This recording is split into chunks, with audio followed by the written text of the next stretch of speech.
Hello, and welcome to all of our attendees.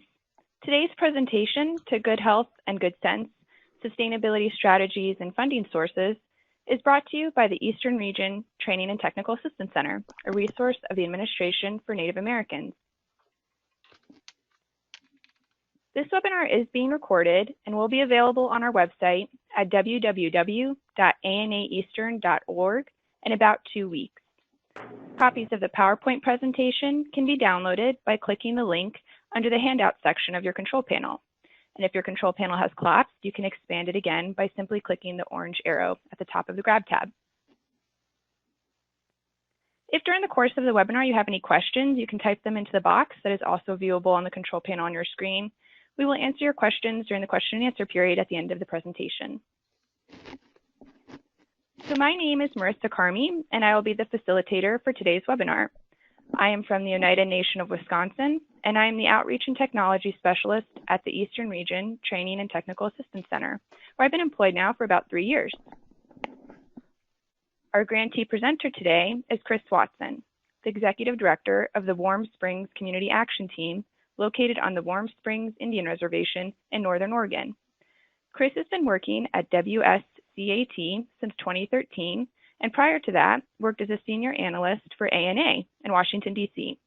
Chris has also served as a consultant, researcher, and evaluator for various U.S. and international NGOs.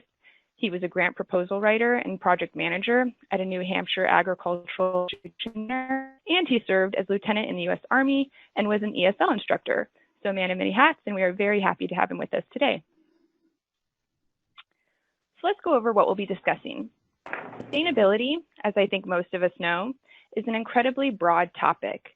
So what we hope to offer you in today's presentation is a review of the term, specifically as it applies to ANA and the projects it funds. Of course, the primary concern in achieving sustainability is securing funding. So we'll go over several resources that you can utilize in your funding search. Our grantee, Chris, will then provide a brief presentation on the sustainable practices employed by the project he works for, Warm Springs Community Action Team, and then we'll open up the floor to all of you for a question and answer period. Let's begin by looking at ANA's use of the term sustainability. ANA addresses sustainability directly in its funding opportunity announcements, commonly referred to as FOAs. In Section 5.2 of those FOAs, ANA relates that a premium is placed on projects that demonstrate a realistic action plan for sustainability, among other project elements. And even the criteria reviewers use for evaluating applications to ANA stipulate that readers should determine to what extent a proposed project ensures that its outcomes will be sustained.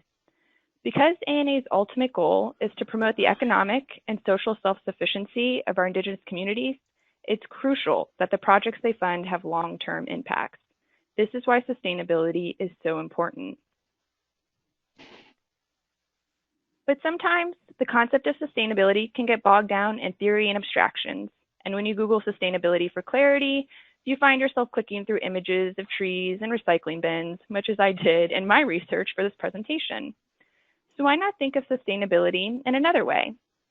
If we look at the dictionary definition of sustainability, we read that to be sustainable is to remain viable or full of and maintain our viability, we care for our health. So think of project sustainability as a long-term commitment to the health of a project. And just like good health is maintained through regular and continuous work, like consuming an apple a day or sticking to a gym routine, so are project goals. Even after project goals have been met, work must continue to ensure that their benefits are maintained. But note that to maintain does not have to mean that things stay the same. So you don't have to keep project outcomes at the same level as when your project was funded. So how do you keep your project healthy? For any ANA project, you have 3 options for implementing a sustainability plan. The first option is to have sustainable deliverables. So for this option, you would demonstrate how the outcomes of your project will continue to provide benefits to the community after the project has been completed. Some examples of sustainable deliverables are language curriculum or tribal codes and regulations. A second option is to be self-sustaining. So typically this occurs when a project is revenue generating, where it can continue without external support. An example of a self-sustaining project might be an agribusiness. such as an aquaponics operation, where produce is grown and sold to the local community, and then income is brought back and helps to keep that business running. A third option is to be supported by other funding. So as the wording here suggests, this option occurs when you secure funding past the ANA project period from other sources such as your tribal government, other federal agencies, foundations, corporate sponsors, or partners, so that you can continue the operation of your project. Note that you aren't limited to only one of these options, that you can use any combination of the three. In this webinar, we're focusing on that last option, finding support from other funding sources. We've organized the funding resources we'll discuss into 5 categories. Even though Grants.gov is a federal resource, it's so vital to the ANA process, it garners a category unto itself. So after we've reviewed it, we'll look at federal resources aside from Grants.gov, then nonprofit resources, corporate resources, and finally resources specific to and targeting the Native community. So we start with Grants.gov because it really is the official place to begin your search for grants. And if you're applying or have applied for ANA grants, you know that Grants.gov is where you submit your electronic application to them. So it's a pretty important website for ANA purposes. Not only can you search for current funding opportunities at Grants.gov though, but the website actually has a variety of features to facilitate your grant search. So if you look to that red arrow on the screen, it's pointing to the options on the top of the Grants.gov homepage. By clicking on that link, you can sign up to receive email notifications from Grants.gov when a specific grant opportunity is announced. So maybe you're waiting only for ANA's language preservation and maintenance FOA to be released. You can sign up to receive an email notification when it becomes available. Or you can sign up for emails notifying you when any of ANA's FOAs are released. So that's helpful if you're casting a much wider net in your funding search. Finally, if you're interested in grants and always want to be in the know, you can sign up to receive daily emails that list all new, all modified, or deleted grant opportunities.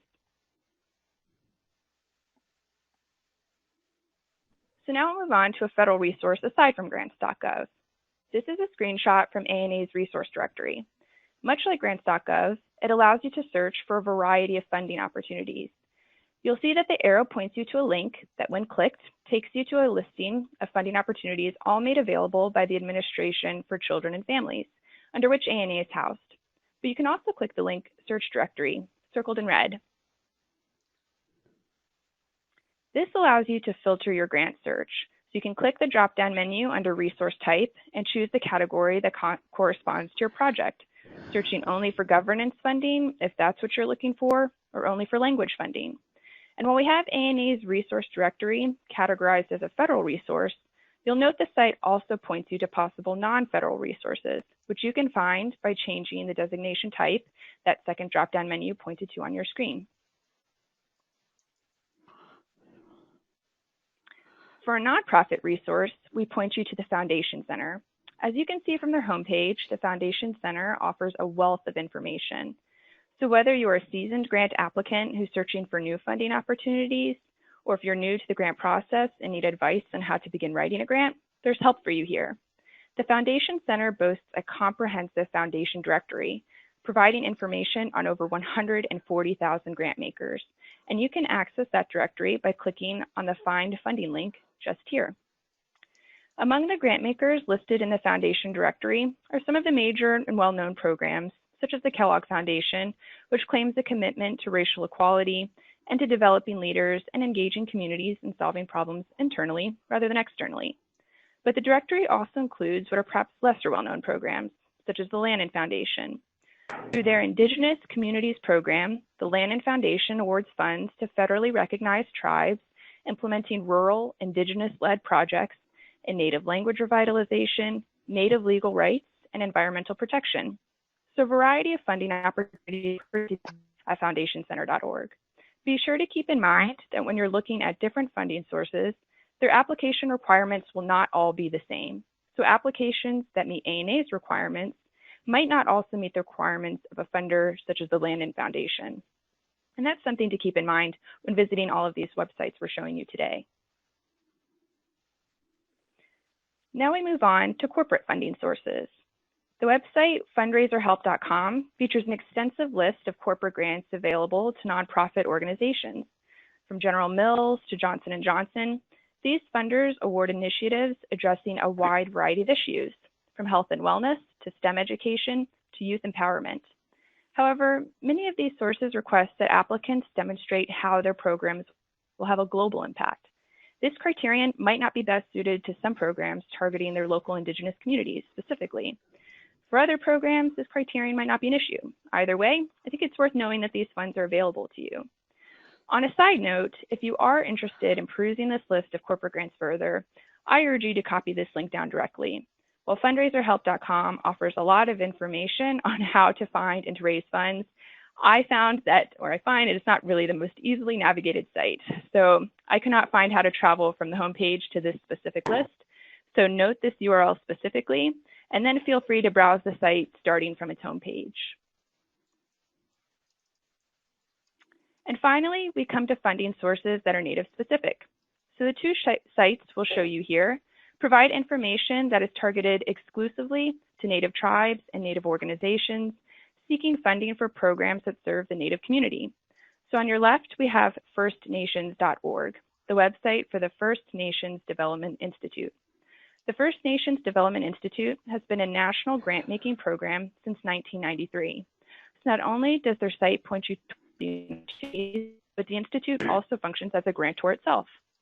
The Institute awards projects addressing 5 key areas: Native financial empowerment, investing in Native youth, strengthening tribal and community institutions, advancing household and community asset building strategies, and Native foods and health.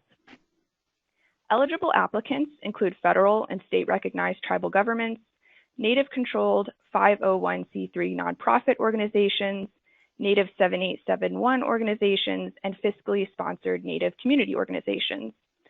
While geographic restrictions depend on the grant opportunity, preference is given to projects serving rural and reservation-based communities. So as a note, while their name, First Nations, might be a little bit misleading as far as who is served by the Institute, know that it has funded projects in American Samoa and several projects in Hawaii. On your right is a screenshot from the Native Learning Center's website. In addition to providing free grant writing and management training, one of the Native Learning Center's missions is to identify grants and funding opportunities for Native groups. And that screenshot there shows you just the beginning of an extensive list of funding opportunities they've located. The Native Learning Center also shares resources through their Facebook page, which they regularly update. And one resource you can find there that we think is worth mentioning is the 2016 USDA Guide for Indians and Alaska Natives. It is a 76-page document, and it outlines all USDA programming specific to Native peoples. And with that, I'm going to hand it over to Chris so he can tell you about Warm Springs Community Action Team. Hello, everyone.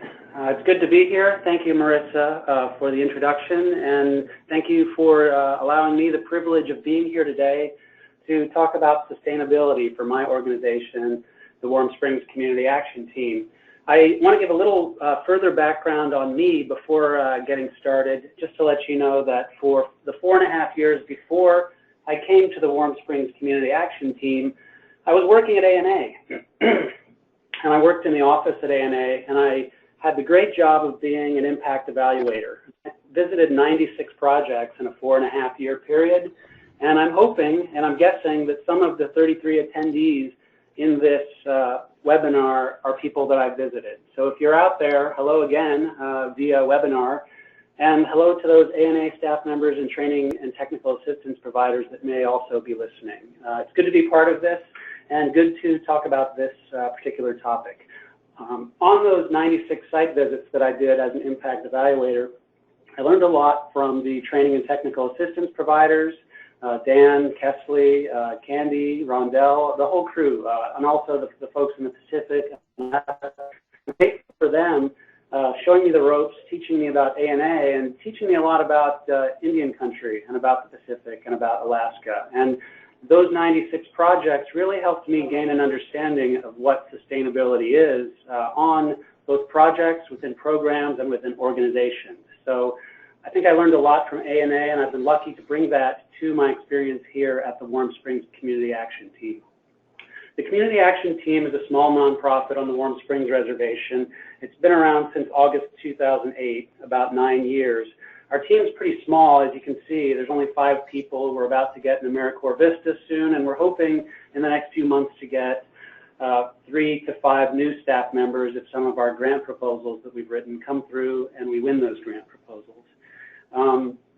I'm not exactly sure why I'm trying to do that, because sustaining a 9-person or 10-person organization is a lot harder than sustaining a 10-person or a 5-person organization. And we don't have a development director, so it's not that easy to keep yourself in the money, and that's what a lot of this presentation is about. Before getting to talking about sustainability, though, I'd like to talk a little more about our organization so you have an understanding of what we're trying to sustain. I'll probably give about 10 minutes to talking about the organization itself to give you a little context, and then 30 minutes after that talking about our sustainability strategy. So again, our organization is small. Our mission is to empower individuals and groups of people to realize their potential, become self-reliant, and affect positive change for themselves, their families, and their community. That is, we are a community development nonprofit. Our goal is to do the kind of work which builds the community and builds the economy on the reservation. We do this through programs in asset building. Our biggest one is called an IDA program, which I'll talk about later, education for personal and professional growth, and small business development. Next slide, please. So what do we do? I mentioned the IDA program. I'll get into more detail on that, so I won't delve deeply into it now. We do education, financial skills training. I'm sure you're familiar with, some of you, with the Building Native Communities Financial Skills for Families class by First Nations OESTA. We teach that. We do Indianpreneurship by Onabin. We do a home ownership class called Pathways Home, and quite a few other courses. We do small business coaching, counseling, mentorship, both in our office through partners and through regional partners. Small business promotion through wide-ranging programs, which I'll talk about later. Tax filing assistance. We do the AARP tax aid program.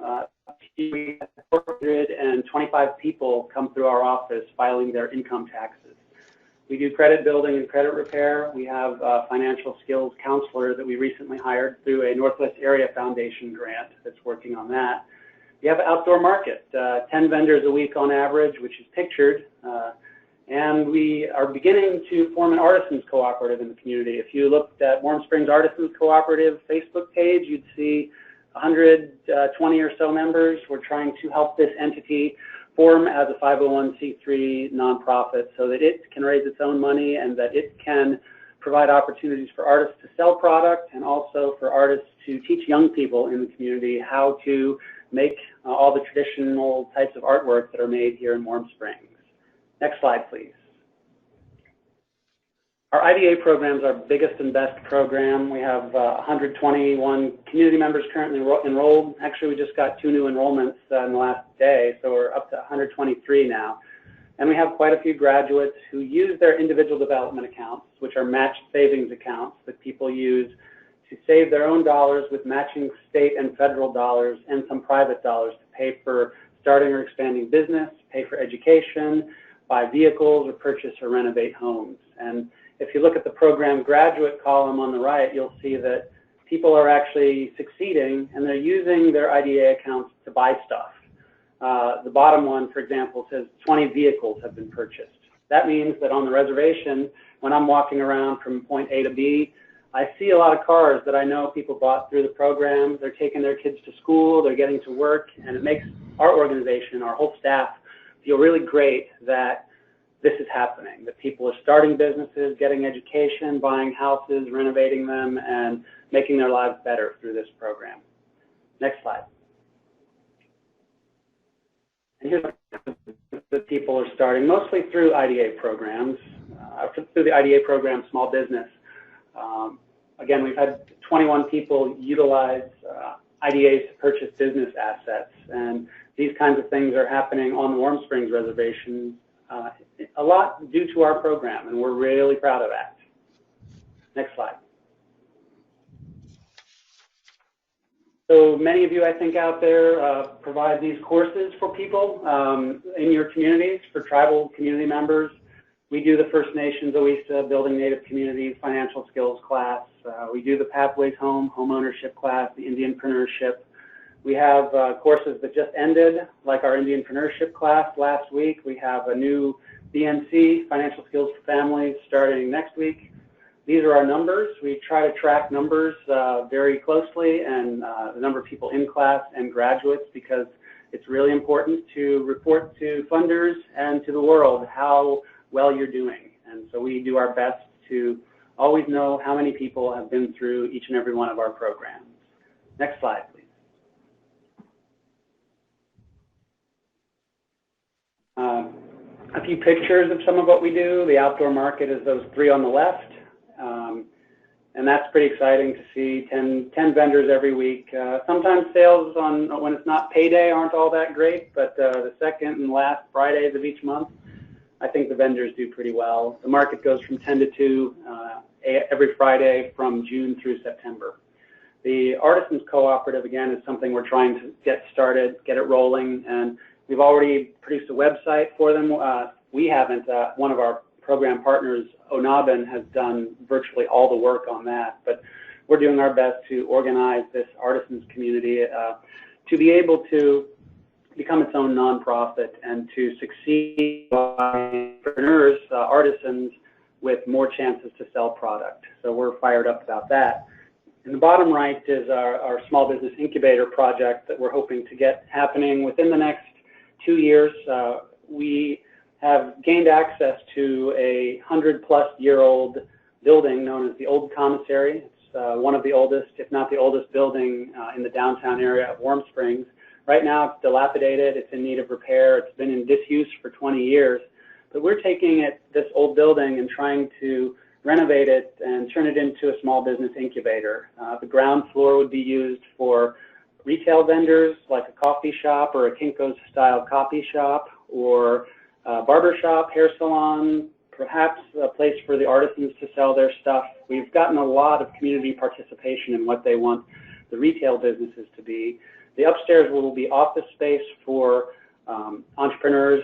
One of the things that community members have told us in our surveys that we've done is that there aren't enough places to do business in the community. There aren't enough retail spaces. There's no office space whatsoever. And we're hoping to turn this this building, the Old Commissary building, into a small business incubator with support staff, including a small business coach, small business bookkeeper to help folks get their finances straight, and also a manager who will enable this property to, over time, begin to draw in income.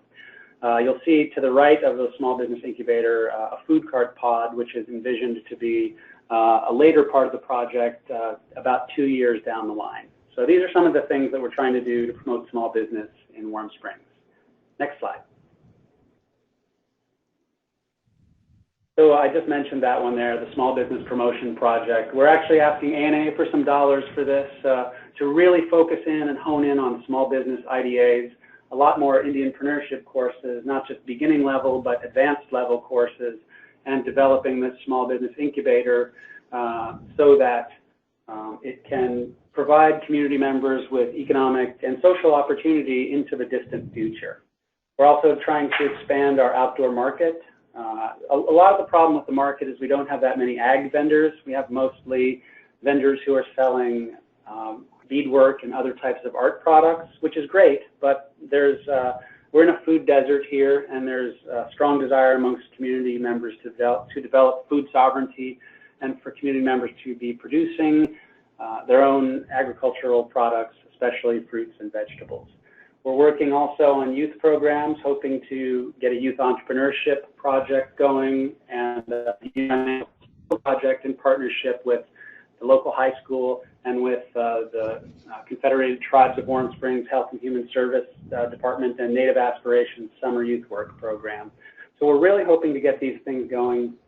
And I'm telling you all these things because all of this plays into our sustainability strategy. We've got to figure out ways to fund all of this, to get money for this. So next slide, please. Again, the food cart pod is something that is a project that is attached to the Small Business Incubator project, which, if it happens, and I shouldn't say if, when it happens, this community will have a new community gathering place, which will have a cafe, lots of food carts, covered seating, a place that I think economic and social relations may be intertwined. It will be a place that will really do a lot to help build a sense of attachment and embeddedness in community too. So we're really excited about that as part of the larger small business incubator project. This capacity building project below, maybe we all do this. Every one of the grantees here, every nonprofit in particular may do this. It's an ongoing thing, capacity building. Our organization considers this a project right now because our organization has been through so much in the last 2 years, so many challenges, loss of staff, loss of finances, and we've come back very strong over the last few years, but we're interested in not only coming back strong and surviving, but thriving. We're interested in becoming an enduring organization that can serve the community into the distant future, modeled on strong organizations like Four-Band Community Fund, Thunder Valley CDC, Native American Youth and Family Center in Portland, and a lot of others. Some of you guys who are listening, we're probably copying you too. We shamelessly copy everything. Next slide, please. So this sort of brings us to our sustainability strategy. You've heard all the things we're trying to sustain, and that's a lot. To get money for all those things isn't easy. I was asked today to talk about sustainability to discuss how my organization has managed to secure financial resources, primarily since I became the director. As you know, there are many techniques you can use and many places you can go for funding. At this time and for the foreseeable future, our operations are funded entirely through grants. We don't raise any money from fees for services, and we don't generate any income through any of our programs. The first and most important thing we strive to do with in our sustainability strategy is to not depend on one source of funding. And I'm going to talk about this slide probably more than the other slides that follow. I've got about 6 slides after this. We'll talk about our sustainability strategy and how we do things. It'll take about 30 minutes to go through all of them. I'll spend probably more time on this one than any of the other ones because it provides context for the slides that follow. So we've gotten funding from 10 sources in the last 3 years. One state agency, it's the Oregon IDA Initiative, the Oregon Housing and Community Services Department. One federal agency, it's ANA, the Administration for Native Americans, and this new funding was a supplement to an existing grant. And I'm not sure ANA will like me telling you that I got us or that we got a supplement from them. And I don't want to highlight that it came from ANA, only to highlight that it is possible to get supplements from existing grantors. And we'll revisit this in a second, though. 2 large regional foundations, the Northwest Area Foundation, I'm guessing many of you, this being Indian country, received dollars from them, and the Meyer Memorial Trust, an Oregon-based community foundation. A local foundation based in Madras, Oregon, a small town 12 miles away from the reservation, called the Bean Foundation. A family fund maintained by a large regional foundation, it's the Oregon Community Foundation, and I'll talk a little more about that in a minute. Grants from Columbia Bank, which is the bank with which we do business for our organization and for our individual development account program. They give us small grants each year through the Community Reinvestment Act. And if you're unfamiliar with the Community Reinvestment Act, that was a law in 1977 that was designed to encourage commercial banks and savings associations to help meet the needs of borrowers in all segments of their communities, including low and moderate income neighborhoods. So a lot of banks, in fact, all banks have that as part of their mission to donate dollars to entities, community organizations that are doing, in a lot of cases, the kind of work we do relating to helping people improve their financial situations, but there are other ways that you can get dollars from banks as well, like the Community Reinvestment Act. We get some money from small tribal arts grants, not much. We've gotten $2,000, and that's the only $2,000 we've gotten in the last several years from the Confederated Tribes of Warm Springs, and also from a national grant-making program, and that's funding Native entities, and that's the Native-specific kind of grants that Marissa was talking about. First Nations Development Institute provided us with a $32,000 grant to help us get our Artisans co-op up and running. I do want to go back over this a little bit just to focus on a couple of them because I think they're of real importance in talking about sustainability strategy. The first one is the most important in my mind. It's the state agency, it's the Oregon IDA initiative. They're the ones that give us the majority of our dollars for our individual development account program, both matching funds for clients that they use to purchase the assets I talked about before, and also the dollars that we use to support the program operations and administrative functions of our organization. In 2008, we got our first grant from the Oregon IDA initiative, and we proceeded to not manage that grant very well. Our organization didn't enroll that many clients in the program. We overspent dollars for program and admin and didn't spend enough for clients. And it wasn't because there was any kind of malfeasance or anything like that. It was because the management of our organization wasn't particularly skilled at or understood how to manage that money and that grant very well. The skill set wasn't, frankly, in our organization at that time. The Oregon IDA initiative, following that, decided that we didn't warrant receiving funding in 2009, 2010, 2011, and 2012. And that was unfortunate because individual development accounts are something that could really assist the community in Warm Springs. In 2013, after I left ANA, I came here and identified that as a problem. That we, at the time I wasn't the executive director, I was the manager of Community Action Team's individual development account program. So I began to work to address all the concerns that the state agency had with our program, the budget issues, the fact that we didn't have really good policies and procedures, the fact that we didn't have curricula that were certified by the state for use of our program participants, and we didn't even have a good filing system. When they came to do site visits, they couldn't find anything, and that was a source of frustration for them. So what I did is I spent the next 6 months correcting all of those things, and then invited them out for a site visit, and they came out and they were really excited. And the funniest thing is how excited they were most about the filing system, the fact that you could actually open up files and find things relating to the clients and how they use their money and all these things.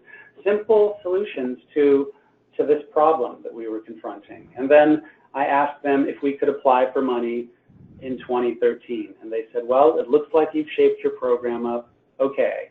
So we did that. We applied in 2013. We got $120,000, not nearly as much as we'd gotten in our first grant, but significant nonetheless. And then we got another grant of $130,000 in 2014. And the numbers kept going up, so that in 2016 it was $200,000. And then last year we asked for $275,000, and they thought, they told us, we want to give you, instead of $275,000, we want to give you $317,000. So they actually gave us more money than we asked for because the programs were firing on all cylinders by that point. We had met all our enrollment goals, we had met all the compliance issues, and now, after all these years, I feel like our program is in really good standing with the state. Our staff is really well trained and knows how to run an IDA program. And I still have to do a grant application every year, but I don't want to use the word gravy train, but I feel like this is a reliable way that we can continue to get money through 2024 when the law, the Oregon State Legislature has to renew the law for the Oregon IDA initiative to continue. I believe that if we continue doing things exactly as we're doing now, we'll continue to get enough money to supply IDAs for 35 to 50 community members a year and to keep the program strong. So that's an example of having really going out there and doing the hard work to turn your program into a good program that is worthy of funding. And then you'll get these funders that continue to give you dollars year after year. The next one I'd like to talk about is the federal agency, ANA. And it's pretty rare for ANA to give a supplement to existing grants. I'll tell you, during my time at ANA, it only happened once that I was aware of, and that's why I asked for it, because I knew it had happened once. I don't think that it happens that often because, frankly, ANA doesn't have a lot of money to give supplements out to They want to give money to new grantees. It makes total sense. It's their model. In this particular case, however, our organization, after our previous director had left the organization not in a strong state to manage an IDA program, and with a budget that was insufficient to manage the IDA program. And what I did is looked at the existing budgets of all the other Native Asset Building Initiative grantees to discover that the average annual budget of each was $175,000, and our budget was $98,000. And we were the largest of all the Native Asset Building Initiative programs with the most clients. Thus, we were the largest program, but had the smallest budget. So, and our organization was in financial turmoil at the time, post the departure of our previous director. So I thought, you know, ask and you shall receive, or not. I wasn't completely optimistic, but I was hopeful, and I thought we need to try something. And ANA really came through, and I'm really grateful to ANA, though the process for the money coming through took about a year. Sometimes grant actions can take a while. It helped us immeasurably in becoming what we are now and being as successful as we are now. So thank you to ANA for that. And I'm not suggesting that you do this, that you ask ANA for supplements, but what I'm saying is there may be grantors out there that you're getting funds from that if you have an emergency situation, you can ask them and maybe you will come out ahead by doing so. A couple other ones that I'd like to focus on are these large regional foundations, the Northwest Area Foundation and Meyer Memorial Trust. Northwest Area, I'm sure that if you live between North and South Dakota and Oregon, Washington, that 8-state area, and you're a tribal entity, you probably have heard of them. If you haven't, please look them up. They are an amazing foundation that provides 40% of its dollars towards primarily economic development initiatives in the 8-state region in the Northwest between the Dakotas and the West Coast. And their Pathways to Financial Inclusion program is exactly what we do almost. It's working with communities to assist them in having better financial lives. We've worked with hundreds of clients over the years, and we ask them for dollars to help us strengthen our IDA program, to grow our financial counseling program, to continue helping us to handle the huge influx of people that come into our office every year between February 15th and April 15th is the time when we do taxes, 425 this year. Northwest Area Foundation helps us out a lot with a $200,000+ grant. Meyer Memorial has helped us with capacity building grants, and some of those came during our times of need also. So it's good to get to know the large foundations that are in your area and to establish really good relations with them and to communicate with them and to let them know what you're doing and to continue to apply to them and ask them for dollars and continue to report well and communicate with them. I think that this other local foundation, the Bean Foundation based in Madras, the reason that we got dollars from them is that one of the former Community Action Team board members is on the board of trustees of the Bean Foundation. So we said, hey, Clint, does the Bean Foundation have any money? Can we have some? And he said, yes, maybe you could just write a one-page request and submit it through me, and we'll talk. And so I did that, and they gave us $3,000, which is kind of cool to get $3,000 when you didn't really expect it. And so it's good to be part of a network, good to know people, good to talk to people, good to ask questions, and that's all that. It took me 20 minutes to write a letter, and we've had dollars to help for a lot of things. It was general operating money, so we paid our electric bills for a while with it, and we've done a lot of good things that are not necessarily within line items in our larger project-oriented grants. I would like to talk about this family fund maintained by a large regional foundation. The Oregon Community Foundation is the large regional foundation. It's the, I think, 6th largest community foundation in the country. It has a $1.8 billion endowment. It's giant. And not only does it provide community grants through an RFP or FOA type process, but they maintain a lot of family funds. There's, I think, 1,000 or more family funds that are maintained by this Oregon Community Foundation.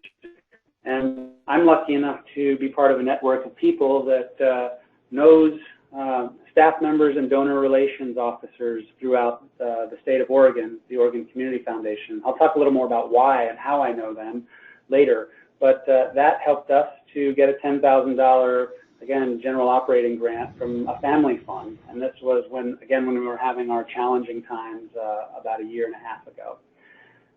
Another one I'd like to talk about is the Community Reinvestment Act grant that we got from Columbia Bank. Columbia Bank is our banking partner who handles all our IDA accounts, and it was great. They called us up and said, "Hey, we've got CRA money. We got $1,000. Do you want it?" Okay, yes. What do we have to do? Just send us an invoice. So we drew up an invoice for $1,000, sent it, and about 5 days later, we had a check for $1,000, which we used to buy all the food and books for our Building Native Communities class for a year.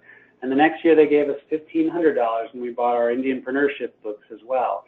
So the banks in your area, those corporate grants, the Community Reinvestment Act grants can be a good thing. Small tribal arts grants, it's good to just be aware of what's going on in your community. In our community, there aren't many grants that are available, and there's not funding from the tribes, but we try to keep our ears open.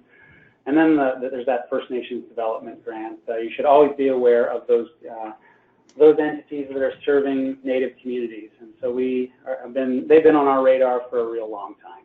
So that's the first slide. I'll zip through the other ones quite a bit quicker than this one. So next slide, please.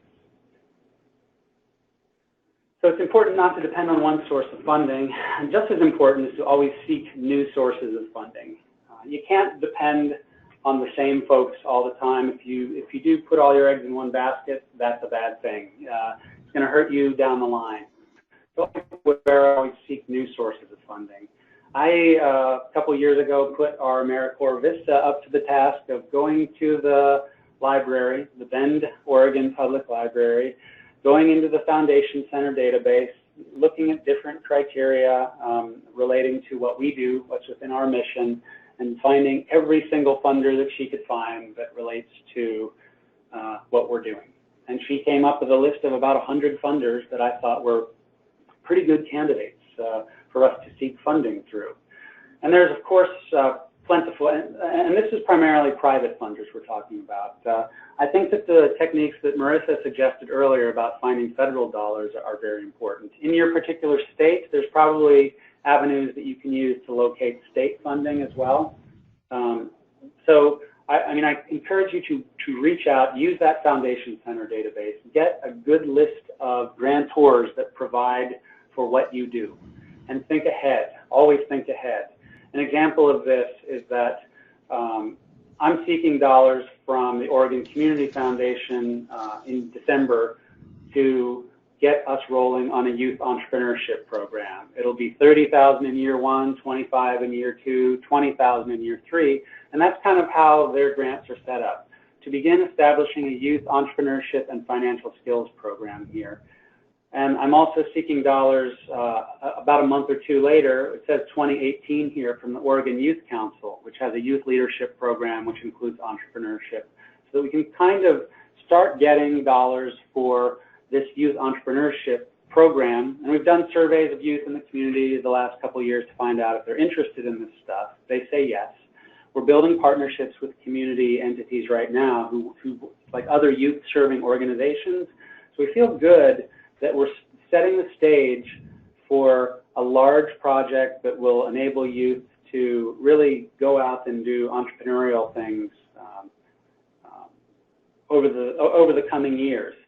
And we're trying to have this culminate a few years down the line in an ANA Youth iLead application, which we hope to establish a strong youth program for entrepreneurship, where they can own and operate their own food carts, where they can start their own small businesses, where we pair it with IDAs and different things that we already do to enable youth to be the vanguard, those folks that are trying to strengthen the business community in Warm Springs into the future. So we're thinking way far ahead, maybe not way far ahead, but ahead by pairing state and private grants with federal grants 2 years down the line or a year and a half down the line I think it's important to really be thinking in 2017 about what you want to do in 2019, 2020, and beyond. Something I think is important, and the next one is go for the low-hanging fruit.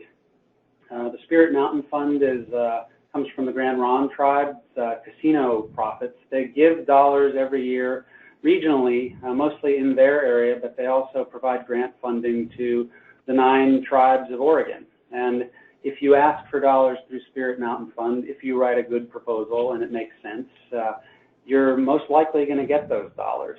And on this reservation, the Warm Springs Reservation, there are really only 3 entities that can apply for those dollars.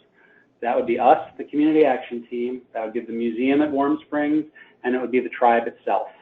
And so as long as we coordinate with the tribe, the development director, and the museum director, and make sure that we're not stepping on each other's toes and that we're not applying for the same dollars, it's not that it's a gimme, but it's a really easy source of dollars, and there's no competition.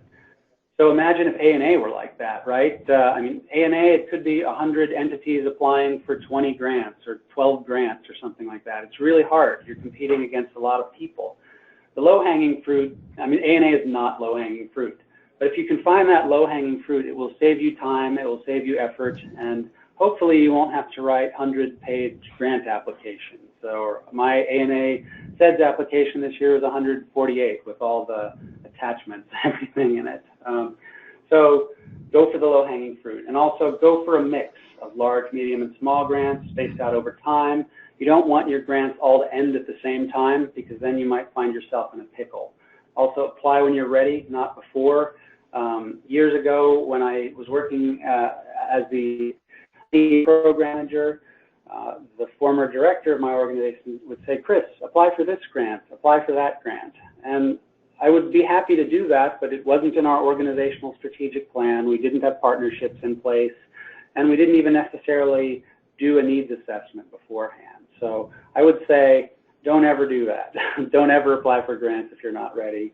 A large part of sustainability is having a plan in place and then executing that plan, having those partners in place. And we'll talk a little more about that later. Next slide, please.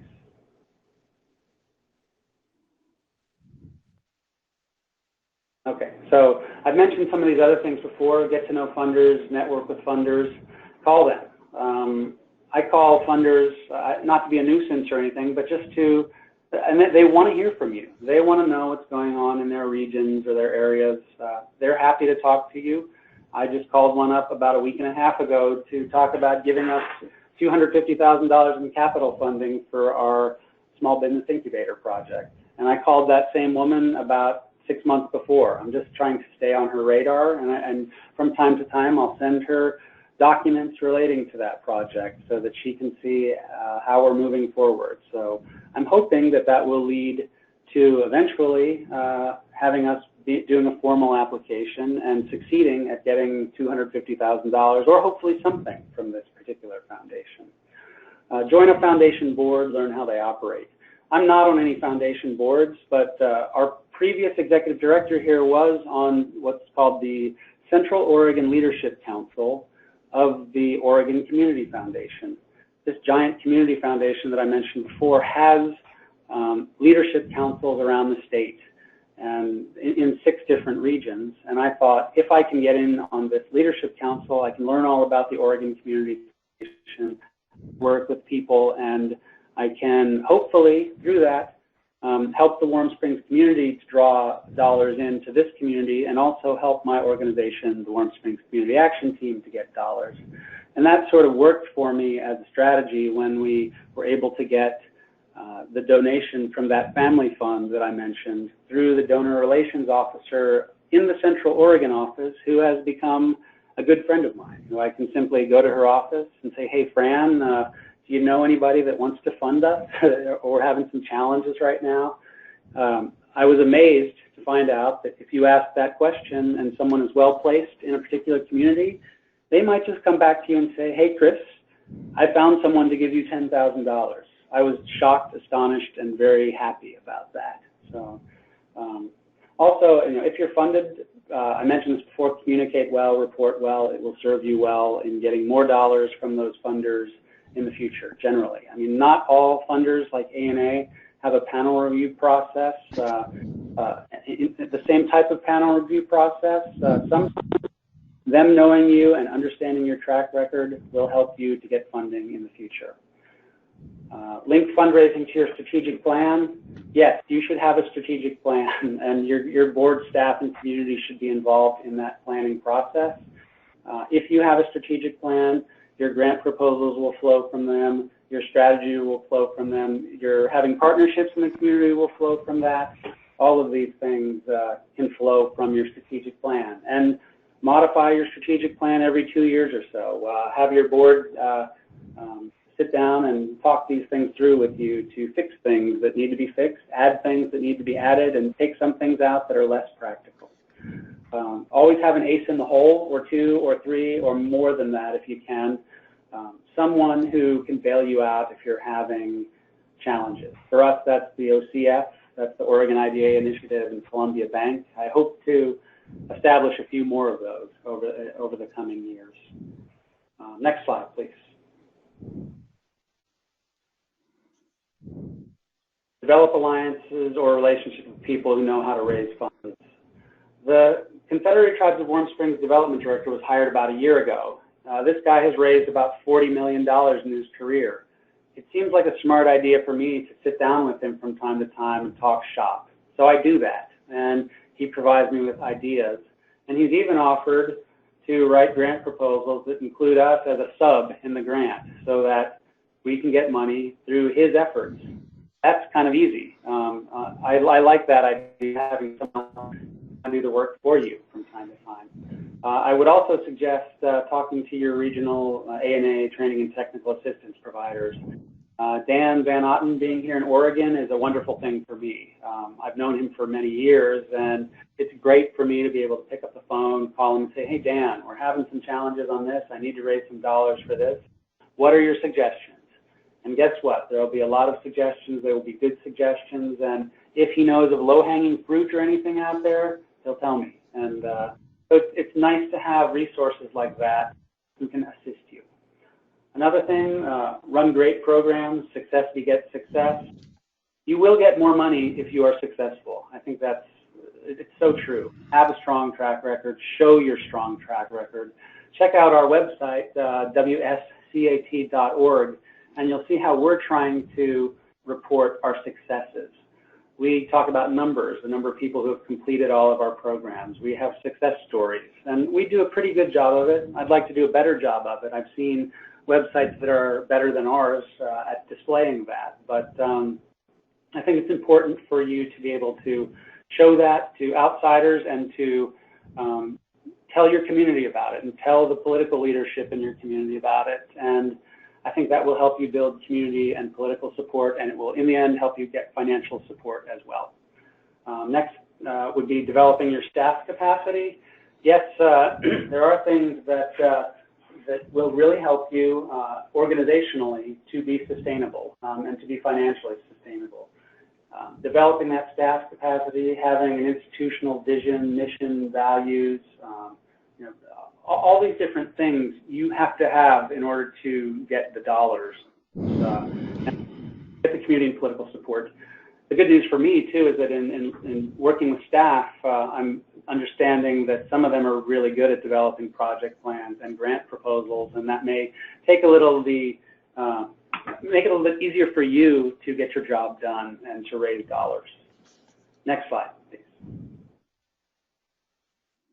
In-kind donations, we do the best we can to get in-kind donations. There's a lady in a town nearby that gives us half of a cow every year, and we use it for our big outdoor market opening barbecue every year, and we use it to feed people in all of our financial skills classes the whole year, pretty much. And that's on the small end. On the high end, we got architecture firm, landscape architect, and